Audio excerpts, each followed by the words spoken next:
James Morrison's I Won't Let You Go is very simple. It's got a couple moving parts, but they're very similar in nature. It sounds a lot like Heart and Soul. If you know that song, this will help you out a lot, all right? So it starts with this intro, which is actually played on an organ. And it's actually more of like a Hammond, sort of a vibrating sound. But you just play a C chord for that intro, right? So your left hand, you can play C's, and in your right hand, C. Actually, I want to have you play it like this. G, C, E, and another G if you can. Alright, so the song sort of settles in, right? And then there's this part that sounds like this. I'm going to play it in the piano.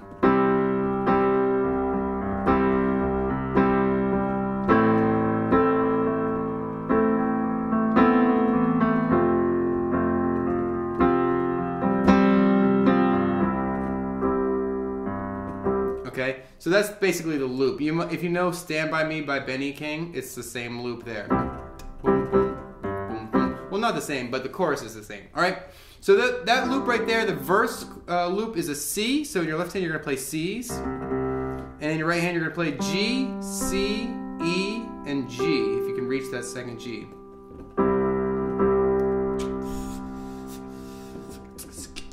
Okay, you're going to then move to an A minor. So A's in your left hand. A, C, E, and another A in your right hand if you can reach it. Alright, then you move to F's. So F, C, and F in your left hand. A, C, and F in your right hand.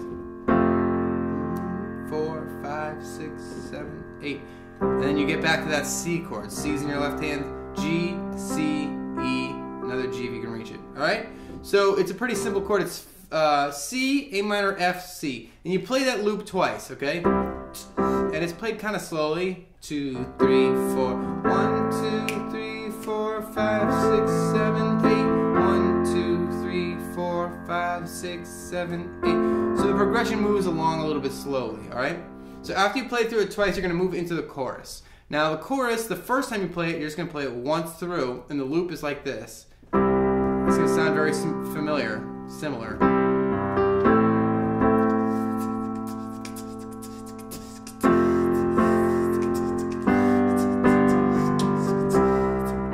Alright, so it's the same loop as the verse, except instead of holding that F and then going back to the G, you're going to hold the F for half as long. You're going to slam a G major or a G7. G, we'll go with G7 chord in there before you get back to the C. G or G7, it's up to you. So I'll show you that loop now. The chorus is a C, C's in your left hand, G, C, and E in your right hand. 1, 2, 3, 4, 5, 6, 7, and then you switch to an A minor. A's in your left hand, A, C, E, another A if you can reach it in your right hand. 3, 4, 5, 6, 7. Then you're going to switch to an F for a count of 4. So it's F, C, and F in your left hand, A, C, and F in your right hand. Alright? Then you switch to I'm playing a G7. So the way I'm playing it is I'm playing G's with my left hand. See these? I'm sliding my right hand underneath here to play an F, a B, a D, and a G if you can reach it. Alright, but if that's a little bit confusing, you can stick to just a regular old G chord, which would be G's in your left hand, and G, B, and D in your right hand. That's for a count of 4. 1, 2, 3, 4, and then you get back to C. So C's in your left hand, G, C, and E.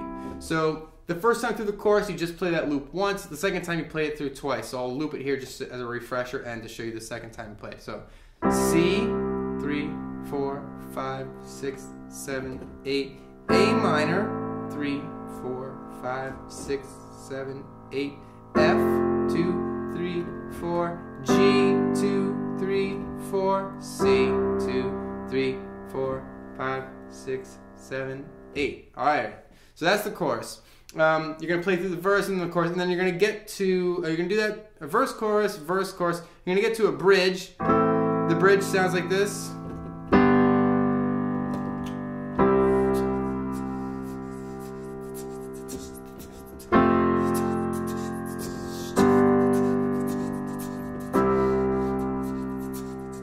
Playing it sort of slowly, I guess, but the bridge plods along just slowly, just like the verse does. Here you hear this little A minor, which is a little bit different. And then it ends C, F, C. All right.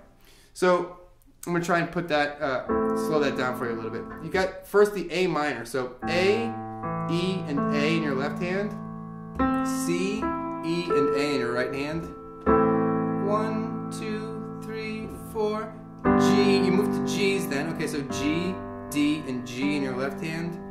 B, D, and G in your right hand. G, 2, 3, 4, C. So C's in your left hand for this third chord.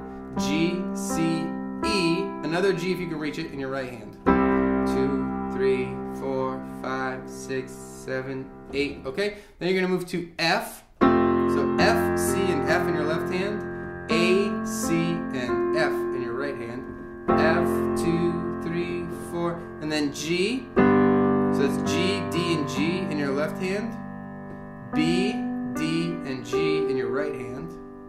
G, 2, 3, 4, C. So C, G, C in your left hand. G, C, E, and G in your right hand. Alright, so this is the first half of the bridge. The second half of the bridge goes like this. F. So it's F, C, and F in your left hand. A, C, and F in your right hand. Then you move to G's. So G, D, G in your left hand.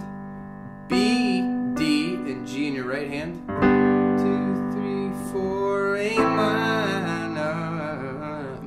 This is the part of the bridge where it hits that mandatory little A minor to give it a little bit of drama. So A, E, A in your left hand. C, E, and A in your right hand. And then he brings it all home for the last three chords of the bridge with a regular old C, C, G, and C in your left hand. G, C, E, another G if you can reach it in your right hand. C, F. So F, C, F in your left hand. A, C, and F in your right hand. And then just back down to that C. So it's C's or C, G, and C. And G, C, E, G. Alright? Those are all the parts except for the end. The end, so after the bridge you play through the chorus again and then you end just by sort of sustaining this C for a long time. So it's just C, G, and C in your left hand, E, G, and C. Alright, so that's really it. It's a pretty simple song. I know it took a while to explain the parts, but hopefully you'll see that they're all related. Listen to the original. That'll really help you figure out how it all comes together, alright? I hope this tutorial helped you. Don't forget to rate, comment, and subscribe, and I'll see you next time.